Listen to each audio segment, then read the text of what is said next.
afternoon, everyone. I'm proud to say that I was made in Aba, and I have very fond memories of my growing up. I don't think Aba is not on the map of Nigeria. I think we're just at the heart of where things are happening. And so growing up, I noticed that boys were treated differently from girls. It was just what was happening. So it seemed okay with some people, but it didn't sit well with me. And I had a lot of dreams. I had so much passion. I wanted to change the world. And then I read Dr. Ben Carson's book, The Gifted Hands, and I knew I had found my calling. I wanted to be a neurosurgeon. And so I prayed about it, I talked about it, and I was convinced that there was nothing that would stop me from reaching this dream. I guess I didn't think about JAM. And so I wrote JAM twice and eventually settled for another course in the university, still nurturing this dream of becoming a neurosurgeon and carrying out mind-blowing surgeries and changing the world. And I say this to say that a number of times we hold on to models that we see, people we want to be like, and then we miss out in the true meaning of fulfillment. In 2002, I joined an association, FECA Nigeria. I like to give them credit because that was where my leadership values were formed. But still in the association, I found out that there were this difference in expectations. Like, we had a gender-specific meeting we called the Brothers and Sisters Forum, where the brothers met aside and the sisters met, and we were supposed to bond together and prepare ourselves for the future. I see some FECA is smiling. And I noticed that at the Sisters Forum, we talked a lot about relationships. And then the next time, if we're not talking about relationships, we're learning skills to become good homemakers, become good wives and good mothers. But then I compared notes with the brothers, and they were talking about businesses, making wealth, creating wealth, adding value, even building themselves up spiritually. And it didn't really sit well with me because we're all God's children. We should have the same expectation. God is not biased, you know. And so I tried to change this during my time in leadership. But then he set me on a journey. 2 years after I joined FECA, alongside two of my friends, we carried out a dream quest. Now, dream quest was like a research. We wanted to find out from women between the ages of 40 to 60, the dreams they had growing up, the ones that they achieved, their mistakes, their regrets, and things like that. So we passed out questionnaires and then we interviewed a couple of people. And the greater percentage of these women had mind-blowing dreams. I mean, dreams that would have changed the country, the world.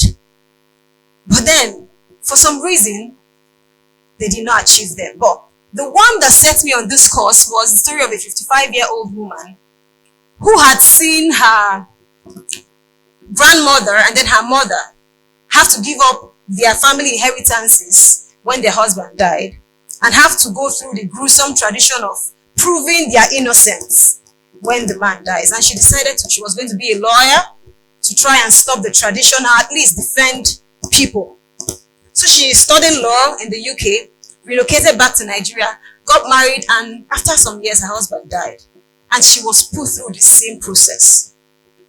And as she spoke to us, she said, I didn't have the courage to speak up. It was tradition. I was made to understand tradition. And even though she became a successful lecturer, there was still a void within her. Who knows? What if?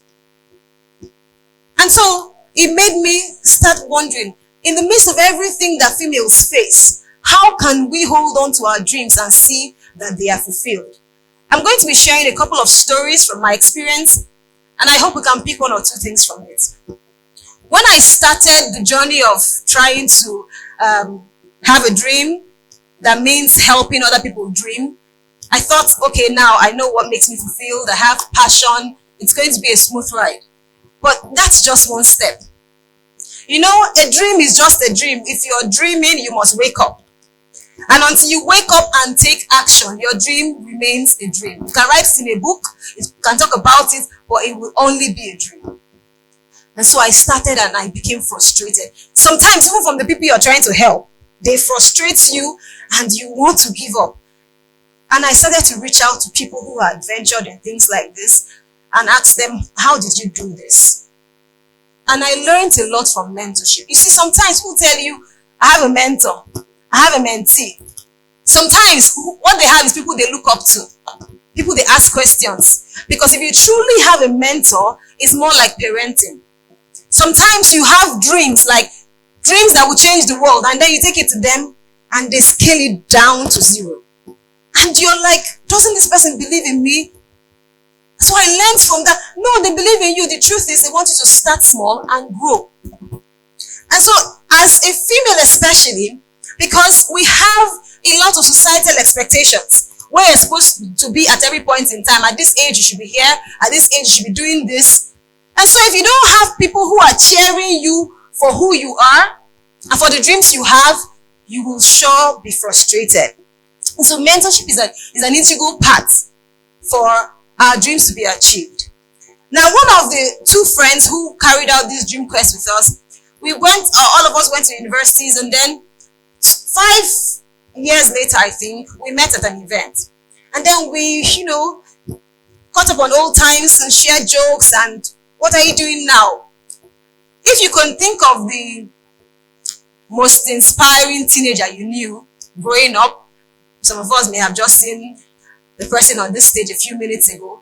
She was the one. She was very creative. There are some people that creativity comes to naturally. You don't struggle for anything. You call them to do this and they do it, and you have to stress. So she was very creative. She was an artist. She wanted to do art and then travel the world for exhibitions and stuff. Here were we years later, and she told me, my dear, right now, my only interest is this, my children. I want to take care of them. And I'm hoping that one of them can become an artist to carry out my dream.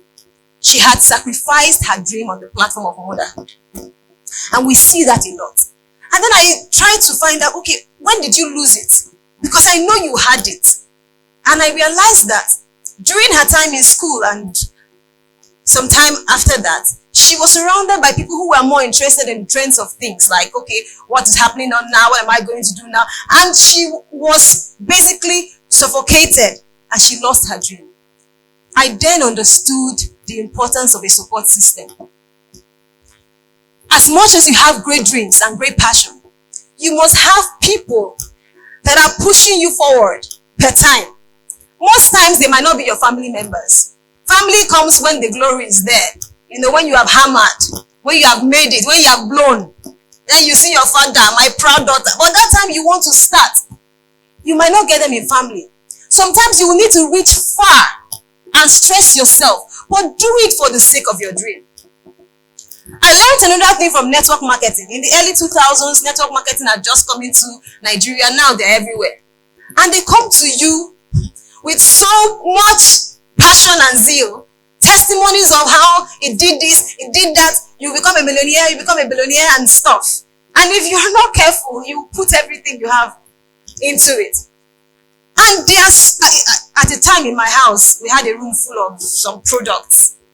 We practically drank it every morning because we invested, And then I said to myself, if I can channel this thing to my dream, take my dream, go out there, tell people how the world will be better if my dream is achieved.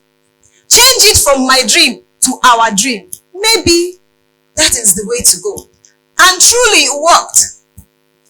And so, networking is another important thing you should take seriously. You see, we're all here, gathered together. Make an effort. Share your dream with someone. And not from your perspective, but from a broad perspective. Let them know how they will benefit from your dream. In 2017, I had just returned from the Northeast. I went there for an outreach and someone met me and said, you should apply for the Mandela Washington Fellowship. Like, Mandela Washington Fellowship, what do they do? Who are they? And so I went online and I saw them and it was something I wanted to do. But there was one shortfall. They wanted your social media handles. They wanted your Twitter, Instagram, and some that I didn't even know about at the time. And growing up as a Christian girl, someone once told me that if you feed the poor and put it on social media, you didn't just feed the poor, you fed your ego. And I didn't want to feed my ego. I didn't want to be proud. And so I'll do things, have hard copy pictures, and, just be okay with it. But here was I, a wonderful opportunity, but there was no social media footprint. All I had were hard copies and testimonials, and I used that. And thank God I got in. But I realized the importance of storytelling, especially when I was at the fellowship. It was a wonderful time. I can't begin to explain how much it changed my life. But I realized that the fellows around me were doing things that I could relate with. Not because of them, but because of people I knew back home who were doing the same thing. But guess what? No story. And so you need to tell your story, especially as a woman. There are some things you are doing that if you see what a man says that he's doing and you compare the things you are doing, you find out that you have greater results, but you're not talking. Many a times you go into organizations as a woman to seal deals and they're looking for a man. Sometimes the brain behind the idea is a woman, but let the man go and speak because he's the one that will seal the deal. We need to control our narrative. We need to change the way we are seen. First of all, build your confidence. First of all, tell yourself, I can do this. And then tell your story.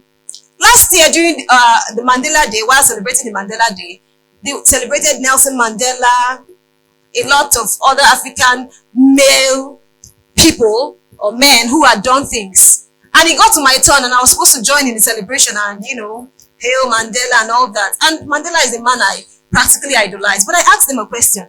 Where are the women? We know of Winnie Mandela, but we don't talk about her that much. Now, were there no women who at least cooked for them or washed their clothes or when they came back tired, told them, you have tried, my husband, go out and do this? Who talks about them? Nobody. Think of almost all the innovations that women have done. You will see a man side by side. Think of the innovations men have had. There are women who are doing more, but nobody speaks about them.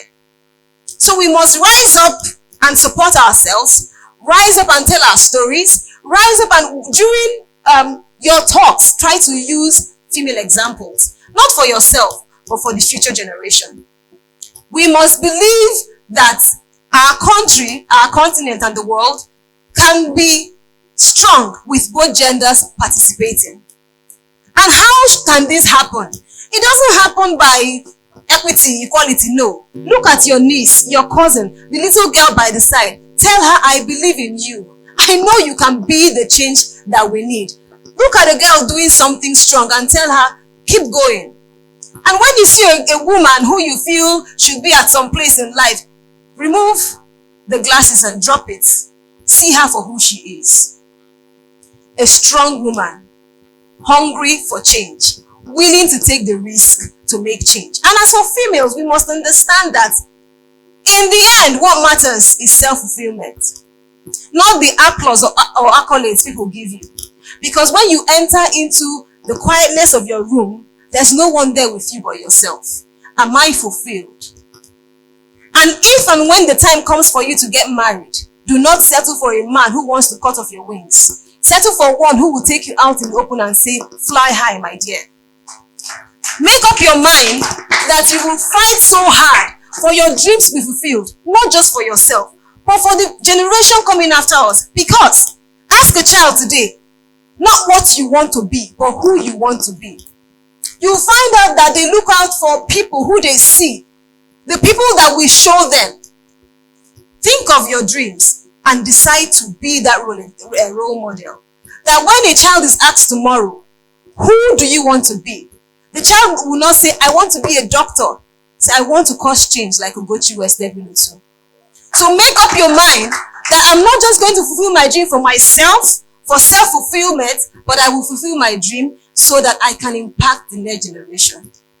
There are so many social expectations and stereotypes, but until we decide that it is time that we give equal opportunities for male and females to prove themselves, to dream, believe in themselves, and achieve those dreams. If we do that, then our country, continent, and the world will be void of stereotypes. Thank you very much.